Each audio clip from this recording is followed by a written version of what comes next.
I do carry it out without any questions. And then I think it's from that forward imposing control over the society, which from Xi's point of view is filled with enemies, opportunists, doubters, those who are not with the program, and requiring, in other words, in the party and in society, discipline.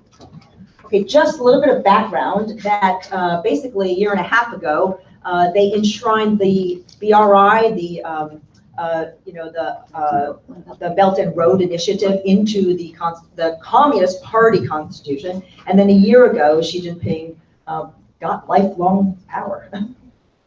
Well, before Xi Jinping, China was already in the position like implementing its rule in China with fear. The fear established from Tiananmen, but not just Tiananmen. I mean, the massacre, of course, will deploy that image. But Chinese government have been spending lots of money in so-called keeping the harmony, or I don't know what's the official translation of that. 维稳, keeping the stability. Stability maintenance. Huh? Yeah, stability maintenance. Yeah, stability maintenance. Okay. And then yeah, we all know. I feel like this room full of people can hopefully understand Chinese. That this could, but then we know from 2007 on, the expenditure on that stability maintenance has exceeded its national defense budget. The national defense budget of China, we're talking about, that scares the hell out of Japan and Korea and then all the neighboring countries. And then they're spending more money in internal suppression. That's from 2007, and we learned it from the figures that it released from the People's Congress. And of course, the number has been increasing after that. In 3 years, they realized, oops, they given away some state secrets, so they stopped publishing those figures. But we know that's how Chinese government have been ruling China, with fear and the strong presence of government in the society. So and then also another deal that they have made with Chinese people, I call it the lousy deal, is that we give you Chinese people a right to make some money in exchange of your political cooperation. Basically, political freedom, our political freedom in exchange of our economic freedom, our own freedom. So that's what is happening here, and Xi Jinping is certainly making the most out of it. So, Kai-Shi, what more specifically, what did Xi Jinping, what has he done to step that up? Well, before Xi Jinping time, I would say, Deng Xiaoping has set guidelines of not to rock the boat, not to claim the power in the world. Xi Jinping has come to this point, and he decided, or he come to this confidence that he thinks that there's no need to continue in that route. China has come to a point to claim some international status, and that confidence comes from the world's over complimenting China. So that's and then now China wants to Xi Jinping wants to export his ideas, his values to the world. That's different from his predecessors. Thank you, Jerry. Well, 4 years ago almost, when Xi Jinping came to Washington, I greeted him in the Washington Post with an op-ed, and the editor put a good title on it. Said, "China's insecure leader." I felt at that time that despite the world's perception of China, the PRC had really peaked. I felt the internal problems that were largely hidden from us outsiders were already beginning to make their mark. And I think now the whole world is beginning to see that despite the increasing economic development, it's diminishing. It's worrisome to the leadership. And there are reasons, as others have indicated, why this extraordinary repression is increasing even as we sit here. In 1968, I published a book, Harvard Press, about... Jerry, your microphone is not out. Pardon? Oh, sorry. I published a book in '68, the height of the Cultural Revolution, And I said, this too shall pass. The Chinese people were not going to settle for Mao's extreme dictatorship. It took 10 years, and we saw a complete reaction. China has developed under the PRC through swings of the pendulum. Every few years, things have changed. Right now, we're witnessing an extreme swing of the pendulum. But even though the formal legal arrangements of the Constitution were changed, even that has been a weapon against Xi Jinping. We had a wise Chief Justice once, Charles Evans Hughes, who wrote, "The gravest wounds are self-inflicted." I think Xi Jinping inflicted a severe wound on himself when he eliminated term limits. I think the elite, for various reasons we're familiar with, is increasingly hostile to him. He talks of the Chinese dream, but for tens of millions of people, many of us know in China, it's the Chinese nightmare. This is not a dream. The Chinese dream for millions of intellectuals, even bureaucrats, even some members of the security forces, not to mention the legal profession and the courts and the prosecutors, etc. And there are many prosecutors who were against the investigative commissions that have now been established. And against it, they told me it won't happen. And it's happened. And the fact is, tens of millions of people who we cannot abandon and we cannot go to war with. These people deserve our continuing increased support because their dream is the dream shared by people here. And that's the dream of a free society. And the biggest vice in China today, variety of forms, the exquisite development of arbitrary detention. You have arbitrary detention, not only in the formal criminal justice system, in the party system.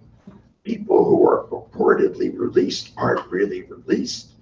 People who are held, look at the Xinjiang, it's not just the million or more people who are detained.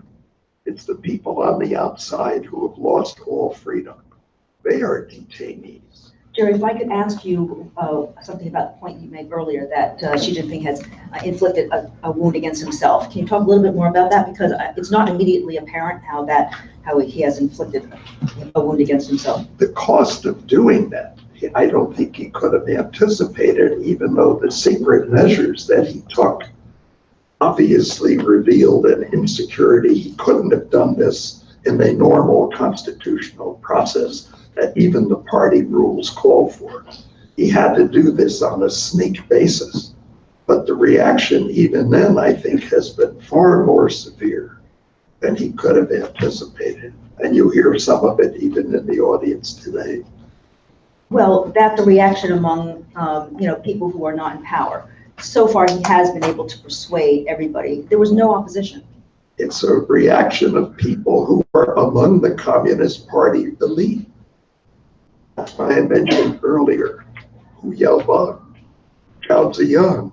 I knew Xiaoyang, not the Supreme Court person, but Xiaoyang, who was the Communist Party secretary of Chongqing and then the leader of Sichuan province. There are many, I liked Jerome Ji. There are many good leaders of the party who are important people or who were. So we should not underestimate. It is true Xi Jinping is still popular with many of the masses. Trump is popular with many of the masses. And by the way, Trump is very popular with many of the people in China who oppose Xi Jinping. They see him as one of their few positive signs. Here's a guy maybe for the wrong reasons. He's standing up and he can shake up the system. And we'll get into U.S.-China relations. Tanabia, I want to ask you, can you talk a little bit about what you think what are the worst parts of what she is doing in remaking society? And maybe touch on Xinjiang as well. Okay. I'm a scholar and human lawyer. I think it's not. Closer. Hello? Closer. James, 放近一点。 I'm a scholar and human rights lawyer back in China.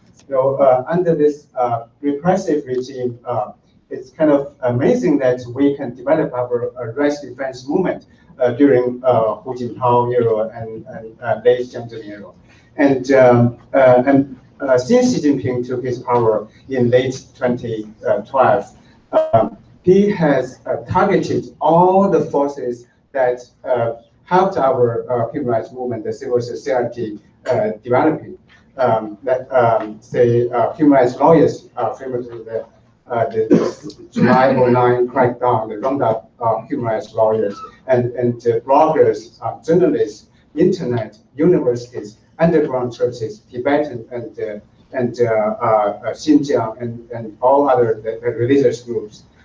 So it's a comprehensive crackdown, and we can see the strict censorship on the internet and the harsh persecution of human rights activists. And that's one thing. He has targeted everything that for the past 20, 30 years we could utilize to develop our human rights movement. And another thing is, I call it the high technology totalitarianism. And it's not really new, but Xi Jinping is using the high technology to tighten its control of the society. We can see the DNA collections, the facial recognition, the gait recognition, voice print recognition, and the big data, the GFW, so all this terribly the social credit system. So this is unprecedented totalitarianism. We've never seen this kind of totalitarianism in history. Can you talk a little bit more about the social credit system? So I think most of you know what it is, but you take the current financial credit system that we have in the US and you just broaden it to all facets of your well-being. And so actually, if you get demerits if you don't do something correctly, if you jaywalk across the street, or if you steal something, you get a demerit. And the demerits are actually pretty severe. In fact, I think there were some 15 million train tickets that were not issued because people didn't have the high enough social credit in order to buy a ticket. And many, many more. I think it was like 50 million or 45 million plane tickets that were not issued because people didn't have a high enough score. So can you talk a little bit more about the specifics of how this is being, it's still in a pilot phase, but how it's being carried out? Yeah. The Chinese Communist Party established kind of social credit system, and using the internet, the big data, and all these traditional control channels. And as you have mentioned, that dozens of millions of people are denied of buying train tickets and flight tickets. And if you don't get a higher score, you have a lot of trouble in your daily life. And it's a total control of all different professions, that it's a networking of all these state the government state departments. And if you don't pay out your debt, if you post something critical of the government on your social media, and then you have trouble in this social credit system. And it's not only in Xinjiang and Tibet, it's all over China. We can also see the extremely terrible situation in Xinjiang and Tibet is expanding in other provinces of China. Right? During one of the pilots, there was someone, a poor guy who was in some small village, and he got so many demerits that his social credit score was 0. And so then the local county petitioned and said, "This is ridiculous. You can't do this to a person." I mean, so they restored and they had to revise some of the criteria, but it's being implemented, not yet uniformly, so it's still kind of in its special economic zone kind of stage where it's not yet national. So Kai-shi, can you talk a little bit about Xinjiang? Yes, the facial recognition technology was first implemented in Xinjiang in a mass scale. That everywhere you go, basically you cannot hide away from it, and then try to hiding away from those cameras will be registered as a kind of behavior that leads to easy access to the re-education camp.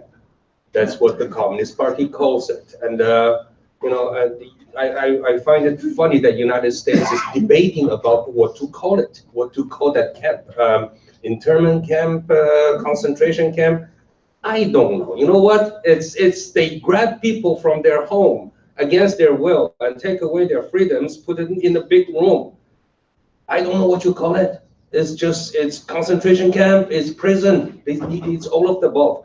And then the technology to use that, and then also another a modern technology they give those Uyghur people in Xinjiang or Kazakh people another system, like if you want to save your family who are already in the camp, your family can score by, like for instance, manage to learn Chinese or marry your daughter off to a Chinese. Marry a Uyghur girl to a Chinese can score some points that will help to get your family out of the camp. So what's the logic there? From the communist point of view, I mean, what is the logic like, okay, so you marry Chinese people, which is admirable. Han people. Han, yes. Thank you, Jerry. Thank you. Very much, yes. But then the fear they deployed is even worse because you have family members in there. You could be next person. And then what do you do to keep your score high enough to either rescue your family member or prevent yourself being grabbed into the concentration camp? The camera they use in Uyghur area, especially in the south, actually, if Uyghur people congregate, that's a point deducted. If Uyghur people working in the working unit, there are 3 Uyghur people, 5 Han people. I almost made that mistake again. Sorry. So those 3 Uyghur people in the working space, if they were speaking Uyghur language among each other, point taken. I mean, point deducted. So that's that kind of a fear is what Communist Party using. Taking advantage of the technology and making that fear is what the Communist Party is really using these days. Andy and Jerry, so in many ways here in the US we've had these challenges and these controversies over data privacy. So in China, of course, they've got 1 billion plus people, and so it's a haven for data unprivacy, basically for data mining. And so they are harnessing, and so it allows these companies to make millions of dollars because they can harness all this data without having any concerns about data privacy. So in what way does that have an impact on just the livelihoods of the Chinese and their rights? Well, I'd like to hear from Andy, and we have some AI data experts in the audience who know more than I do about this. But I think this veers us toward the troublesome question we all confront. What can be done? Remember Lenin's famous book, What is to be Done? And that's what confronts us. I think we all know what's going on in Xinjiang because fortunately reporting has been improving in recent months, and even the Trump administration has protested a few times about what's going on. But what can we do? And then we have the Global Magnitsky Act, which is supposed to allow the US government to impose sanctions on those responsible for human rights deprivations in other countries. We can husband their property here so they can't get access. We can stop them from coming to this country. Can we use it against China? There's been a long debate, unsuccessfully resolved so far in the Trump administration, how to use it. The Treasury Department, Mr. Mnuchin, Secretary, is reportedly the one who is the principal opponent to applying these sanctions So that Chen Quanguo, for example, who presides over the whole terrible administration in Xinjiang and who got there based on his successful repression of Tibetans, he could certainly be subject to sanctions. The troublesome question is, we all know where the buck stops in China. It doesn't stop at Chen Quanguo. It stops at the boss. There is only one boss in China now, and he has the benefits, but he also has the burdens. But can we apply the Magnitsky Act against Xi Jinping? Washington hopes to welcome him here to seal successful trade pact. So we're faced with what the Chinese would call a Maoduan, a contradiction. What can we do? We can do something against the firms you just referred to, Cheryl. We can impose sanctions not only against the Chinese firms that are profiting from the measures taken in Xinjiang, just building these huge detention camps, which are concentration camps. You know, people didn't debate 1933, 34, what Hitler did. They were concentration camps. And they weren't killing Jews outright then. That took 5 or 6 or 7 or 8 years more before it came to that. Well, unless it's a big company like Huawei, I mean, there are 3 or 4 companies that are actually providing the facial recognition AI technology, so. But I didn't finish my sentence. I said, not only should we apply these sanctions against the Chinese companies that are profiting, but there are also foreign companies, including American companies that are profiting. And we ought to be able to do something there. Andy? So I'm not sure if I'm answering the question that you asked, but my sense is that privacy is eroding very fast in the United States as well, and all around the world by the dynamic of technology. China's ahead of the curve because they don't have a free press to expose these things to the Chinese people. They don't have an independent judiciary that one might here appeal to, although the laws to defend us if we go to court against Facebook or somebody, I don't, you know, Jerry's the lawyer, but I don't think we necessarily are going to win that lawsuit. I'm not sure we have the laws to protect us. So I'm concerned that the dynamic of technology will overtake all of us sooner or later. So today there was an interesting op-ed in today's New York Times. I don't know if some of you saw it. It was it referenced the whole idea that President Xi Jinping has basically miscalculated. He's overreached in terms of the relationship with the U.S. and China, and that he's miscalculated that, you know, Trump has had such a strong reaction, but also that in the sense that his own economy, he has to come up with a blueprint for lifting China's growth. It's got an aging population, it's got shrinking labor population, and it's got 300% of total debt to GDP. So is this kind of repression hardline, do you think that it's more related to, you know, I don't have a good idea for a plan to lift the economy and I'm trying to do something else, or is there something else that he's trying to do? Anyone who wants to answer that question? She is a high roller. He's gambling a lot. He's not following the advice of his father, although he would like to build a memorial to his father that rivals those to Deng Xiaoping. The father's advice when he came back from 16 years in exile, started by Mao against him, was the party will never succeed without allowing differences of opinion, not only among the elite, but also among the ordinary people. Bu Tong Yi Jian, he said the party had to have. And although Xi Jinping praises Confucianism, and although one of the tenets of Confucianism is respect for your parents, especially your father, he is disrespecting that advice. And I think it's time more people pointed that out. So at the lunch panel, Dinda and others were discussing whether China might have taken a different road in 1989, but the faction that won out, that Deng Xiaoping led, believed that if you loosened up even a little bit and let they viewed the people as the enemy, people like this, Apparently they were right from what anyway, from what you said at the other panel. So their view was if we open it up a little bit, if we allow the students to have dialogues and so on, the Communist Party is finished. That's what they still think today. The Communist Party is surrounded by domestic enemies. It's surrounded by international enemies. Those enemies will take advantage of us if we are not very, very strong and vigilant. So that I don't think it's about the economy. I think rather the economy is about that, which is you also cannot let go of the economy because that will empower actors who are independent of you. Tang Biao, let me just go to you.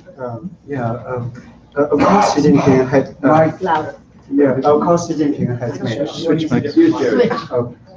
Thank you. Of course, Xi Jinping has made a lot of different policies and special policies. He has turned China from a collective dictatorship to a more personal dictatorship. But I think Xi Jinping represents the interest, the benefit, and the ideal of the Chinese Communist Party. And if the Chinese Communist Party learns some lessons from the Tiananmen movement and Tiananmen massacre, that is, the party cannot lose power, and the first priority of the party is to maintain its monopoly of power. To achieve that, the Communist Party has to make sure that the international environment is safe for the one-party rule in China. So then we can see the China's influence, the interference, and expanding its power and becomes more and more aggressive on international stage. So that got backlash. So we have seen that Xi Jinping has given up the Tao Guang Yang Hui, biding the time. What's the Biding on power, biding on time. Yeah, hiding the power, biding the time. And then the Western democracies and many other countries more and more realize that China, the Communist Party, has become a big threat to international human rights and freedom. Yeah, I was being asked a lot about would there be a reform, or what is Xi Jinping's idea? I think it's really quite important for the whole world, for the West, to understand what Communist Party is in the most basic sense. Let me put it this way. The Communist Party will not conduct any reform from their own initiative. Any of them, especially Xi Jinping, was put in that position. Let me echo what Tang Biao just said, to do one thing, to keep the Communist Party's monopoly of power. So anything you see, including, let's say, some people were very happy to see, Xi Jinping is cracking down the corruption. No, the corruption is systemic. The whole system is corruption. He's just putting everybody in line of his order of corruption. He nips some off because those are they could not control their greediness. They get out of their line of the guidelines of corruption that the gangster, the boss of the gangster, he's nothing more or less than just that. They are put there to protect the power to do what?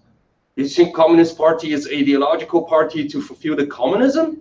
Or like a lot of people would think, Xi Jinping come to the power and talking about rising of the nation. The word nation. He must be a nationalist. He's not. He's only one thing. The whole West need to understand this point to deal with China. He is a head of a group who loot China with the position they have, which is ruling position. And they project an image to have people to support them so they can maintain in that position. So they use slogan like a patriotism, they use slogan like a rising of the nation, they use all the lies they use today and make them nothing more than just a group of bandits. That's it. But does he really need to do that now that he already has a lifelong power? I mean, he's already changed. You can see Xi Jinping is a president of everything. He's entitled as a chairman and president or general secretary of a long list. I mean, if he put all these titles in his business card, the business card must be larger than the poker card. But then why would he do that? Paranoia. The paranoia comes, I mean, he wants to get total control. And do you know what's the security force that they have built in Zhongnanhai today? Once what I have learned, I was like, wow, it has an army to protect him, basically. Why would he is so paranoid? Because, and then all the control we were talking about in Xinjiang, against all the rights defenders like Teng Biao, and then the lawyers in China, the total crackdown is simply because Xi Jinping is a control freak? Maybe. He's a control freak for a reason. Because China is not that stable, and then he is, again, let me repeat, nothing more than just a common thief, but happened to be taking a position of one of the world leaders. The world leaders shouldn't see him as world leader. He is just the head of a group of bandits. That's how we should treat and see China today. Jared. I think this remark makes me recall the old joke that say, just because you're paranoid doesn't mean they're not really out to get you. You see, the insecurity of this leader, and it gets more and more insecure because every step he takes to repress people in various ways creates more enemies, even though they can't openly express it. In a way, I've seen this picture before. In the 1970s, I was very active in the human rights movement in South Korea. President Park Geun-hye was all powerful. I was a friend of Kim Dae-jung, of Kim Il-sung. These guys, they were really badly treated. Many people were tortured. How will we ever get rid of this? And then one night, the great dictator had dinner with the head of the Korean CIA. There were just two of them. And his good friend took out a gun and killed him. Now, if that's what happens to dictatorial regimes, how do these guys sleep at night? You know, in traditional Japan, when you visit in Kyoto, some of the old palaces, you'll see that in the chamber of the great figure in power was surrounded by various mats that made a lot of noise if people walked on the mats toward the bedroom of the leader. Nobody can rest secure if you're in that kind of situation. So I feel sorry for Xi Jinping. But what Andy said, this is what I want to get in on. Andy made a reference to the people, and here I give you an anecdote that is relevant to our meeting today and the role of journalists and the implications of June 4th. In February 1991, I think it was, the Foreign Correspondents Club of Beijing was going to have its first post-Tiananmen meeting. Jim McGregor visited me the other day and he reminded me of this. He was one of those who invited me to speak. The topic was to be the impact of June 4th on the legal system. We didn't get permission to hold that meeting in the usual places. Finally, they tried to get the Great Wall Hotel, which was then relatively new, to get permission. Jiang Ziyang's daughter worked there as one of the top managers. Police threatened to crack down on the meeting. When we started the meeting, I didn't know whether we were going to finish the meeting or not. And I talked quite a long time. It was recorded by the Voice of America. And Li Peng was given the summary of it the next day. He loved what I said about China still deserved to get into the WTO. It would be an enlightened thing, good for the world as well as China. But he didn't like what I said about the impact of June 4th on the legal system and the courts. And I quoted what the then Chief Justice of China, who was also at the same time head of the Central Political Legal Committee, that doesn't happen to have two hats like this. And he had called after June 4th for the courts to suppress counter-revolutionaries, make the courts an instrument of repression. And when I reported that on broadcast, Li Peng apparently was furious. A few days before we had this meeting, the Ford Foundation had asked me to meet with the 5 leading law school deans of Beijing to talk about what would their needs be after the terrible tragedy of June 4th. And they were so eager to get Ford money, they were nicer to me, you couldn't believe it. Well, but after the Voice of America broadcast, and after Li Peng heard it, Li Peng ordered these 5 law school deans to come to my hotel, the Zhenghua Hotel. And as I was leaving that morning, there they were, and they weren't smiling at me. They were there to register a solemn protest. How could I, a friend of China, say that the courts in China were an instrument of suppression? And I said, I'm just quoting your Chief Justice. He said the courts should be used to suppress counter-revolutionaries. And the answer, and here's the point, was that's not suppressing the people. Counter-revolutionaries aren't people. And that reflects the abiding impact of Chairman Mao's contradictions of 2 types. Contradictions between the people and contradictions between the enemy and ourselves. But I do want to remind everybody that Xi Jinping has very strong control over the military. He has appointed all of his people in very top positions all over China. So where does this go? Where is this, how does it end? Cheryl, can we open it up to Q&A? Yeah, let me just finish this question to the panel. Where does it end? How does this, suppression, how does it end if people are, feeling silent kind of anger? As I have mentioned, in this system, the Chinese human rights activists, lawyers, and dissidents try their best and sacrifice a lot to push forward a little bit human rights and freedom, and then the Communist Party is clear about this. So they have more censorship and on internet.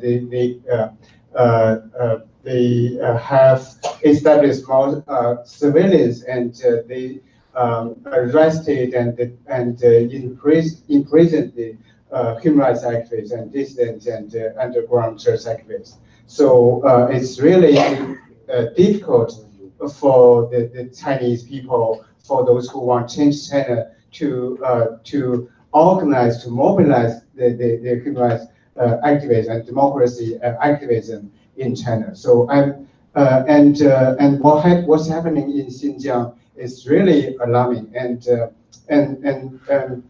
it's really unprecedented. And we are always talking about the new strategies, the new skills to continue our human rights activism, but it's really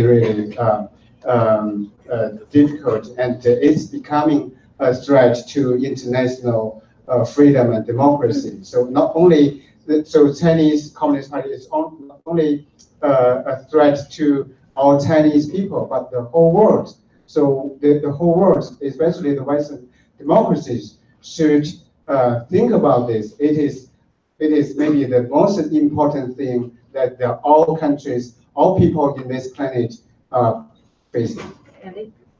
Well, we've been talking both about the strength of the regime and also about its vulnerabilities, and those factors are both there. And we know that things in China often dramatically change. Indeed, that's true in politics everywhere. So I suppose something will change sometime, somehow. It's hard for me to imagine. Xi Jinping has, as you said, got all of his own people around him. It's hard for me to, I wouldn't put too much money on any of them pulling out a gun and shooting him. In fact, I think probably in Korea, because it's a real Confucian society, the cops didn't pat down the head of the CIA, but in China, I bet they do. And so I don't think he's going to be shot. He might get sick. He might, fall off a platform. I mean, who knows? And so the succession plan, as was stated during the lunch, and you also indicated it, I mean, it's not there anymore. There used to be a smooth rule of accession. Now it's succession. Now it's not clear what would happen when she gets ill, dies, makes a big mistake or something. We don't know how that will go. He could appoint a successor, as Mao did, but that has proven to be dangerous. When you appoint a successor, that person starts chomping at the bit. And so it's very, very murky. And I guess journalists are often allowed to say, we'll have to wait and see. So scholars should have that privilege. In 1989, in Tiananmen Square, if somebody says, next year Soviet Union is going to collapse, and say, no, you need to check out your mental state.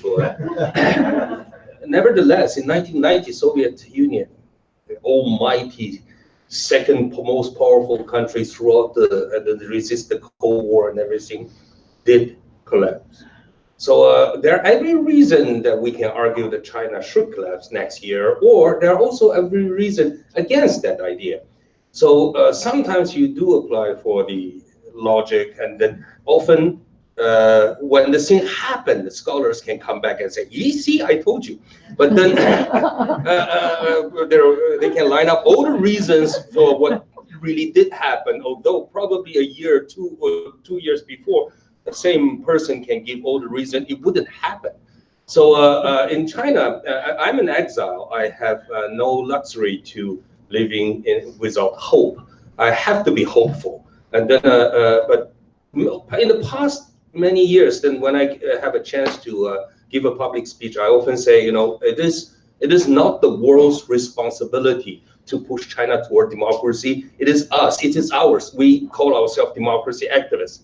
You know what? 30 years later, today I'm changing my line. It is world's responsibility now, because China being a country is part of this world is dangerous. It is poisonous. It is creeping out. It is becoming the problem of the whole world. It is also the responsibility of every citizen, and especially world leaders, especially Western democracy, to act upon that. So very quickly, please, Terry. I think we ought to realize we have very limited influence in China today, but we do have influence. There is no doubt about it. It's not only the impact of the economic outcome of the current discussions, but world pressure. The Chinese leaders will always put the party before world criticism, but they don't ignore world criticism. What the Japanese call gaiatsu, foreign pressure, is very important in China. It just showed it's important in Myanmar, it's important in every country, including eventually we'll feel it here. But we have to worry immediately about what we can control, and we can control what takes place in this country. And that's what I worry about. We are seeing evidence, not only in this country, but also in all the democracies. Australia, New Zealand have been the most vivid recent examples. We know there's a lot of monkey business that's taking place here. There's a lot of secret activity, a lot of intimidation of people, including Xinjiang's Uyghur relatives here, that we should not tolerate. And this is a constriction of our own civil liberties.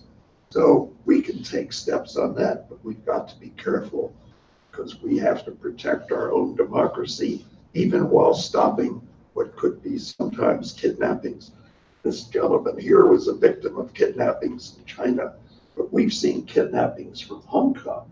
from Vietnam, from Thailand, etc.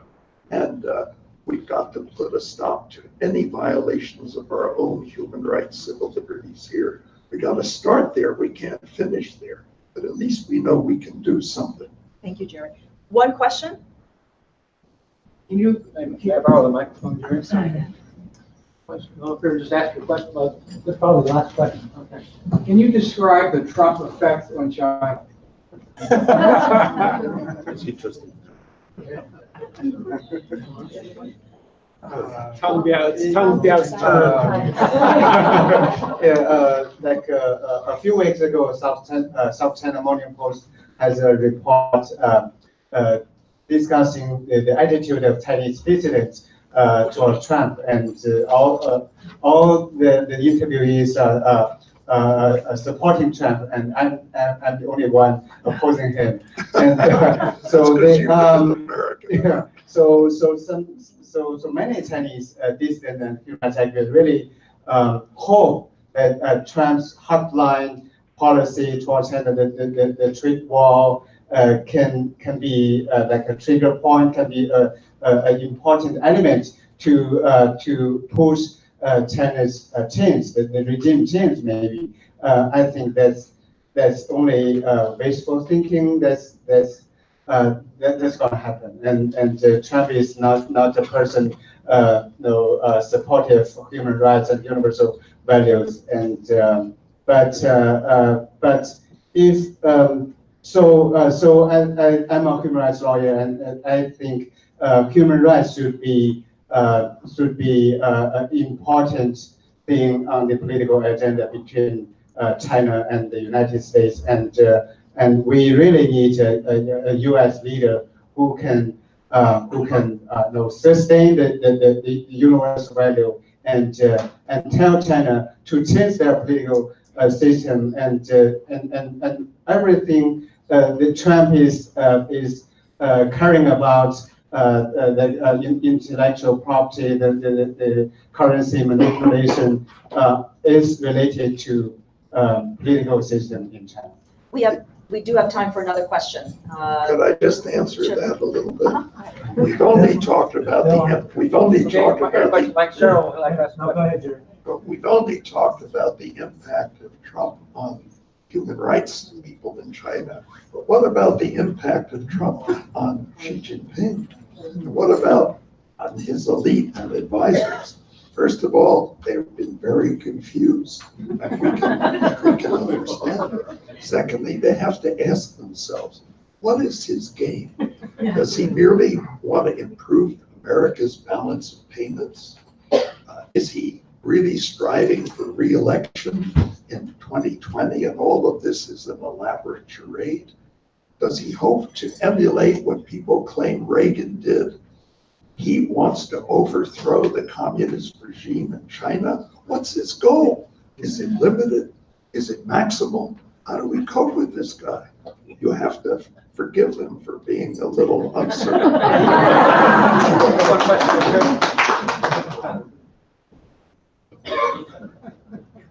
As Kai-Shi mentioned, in 1991, communism in Soviet Union collapsed.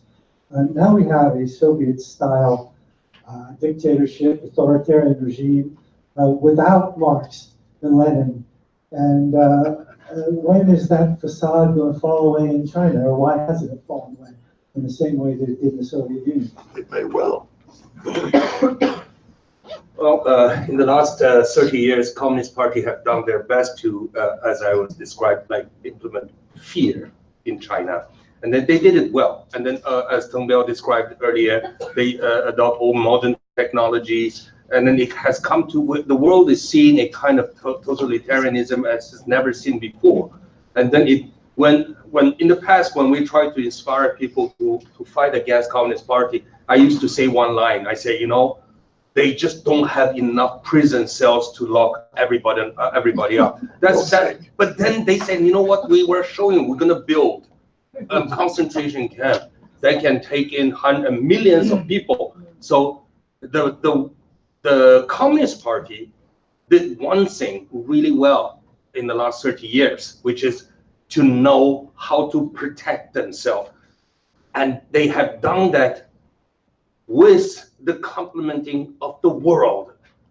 They have done that, managed to done that with the world's appeasement. Well, now that you have the BRI, actually, they have an Overall. opportunity to do, to actually, I mean, they are delivering some advantage too. I mean, they are helping the economic development in a lot of these countries.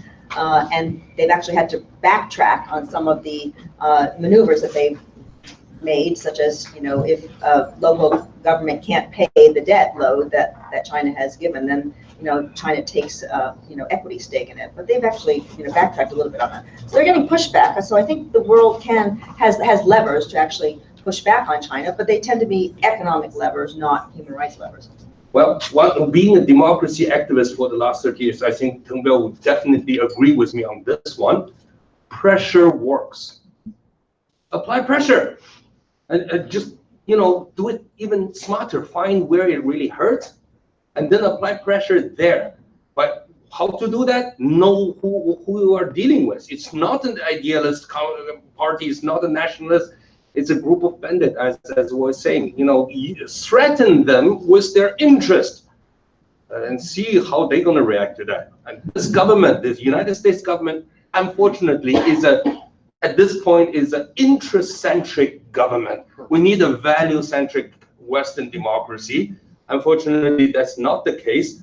But with your help, maybe. For example, boycott Beijing 2022 Olympic Games, or try to boycott Olympic Games. So a lot of different approaches that can give effective pressure.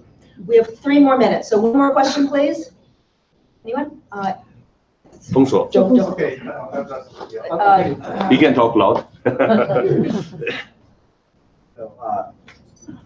To me, I think I like to know. To me, I think the world probably underestimates Xi Jinping's popularity within China.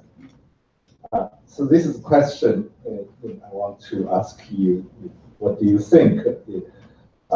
Is he crazy, or is he just doing what the Chinese want him to do? I mean, of course, given everything, the control, or whatever. So to me, what's alarming is that people are so aligned with him. So that's a real danger to the world. Did you say popularity, underestimates popularity? Yeah, his popularity within China. Within China. Yes. Well, A lot of political scientists have done survey research in China about this question, not directly about Xi Jinping's popularity, but the government and so on. And you're right, 70% or so of the people support the government. Now, some people question the honesty of the responses and so on, but I think they are good responses. In fact, the economy has grown. Most people don't know about June 4th. Most people are not interested in politics, whether it's in China or someplace else. They're interested in their own lives. Those lives have improved. Yes, I think the regime is very popular in numbers in China, but there are important sectors that are doubtful. The intellectuals, the students, the private entrepreneurs, and some of the party members and officials, as has been said on the panel, are not happy. But numbers-wise, he is quite popular. We should not forget, give me a moment, sorry. We should not forget China is a country that does not have freedom of information. And then that doesn't give the people to the environment of public debating. They don't have that, I remember my first visit to Taiwan in 1990. At that time, the whole country was still thinking, Taiwan is a country cannot live without KMT. That was the time, and then it changed within about 2 years. And what happened in those 2 years? Free flow of information. And then I talked to my netizens, debating with people who challenged me and said, do you know how popular, the Xi Jinping today in China? You democracy activists are outdated. And then my answer to this netizen is like, do you know which country that people love their leaders even more than China? North Korea. On that note, thank you very much. We really look at it. Thank you very much.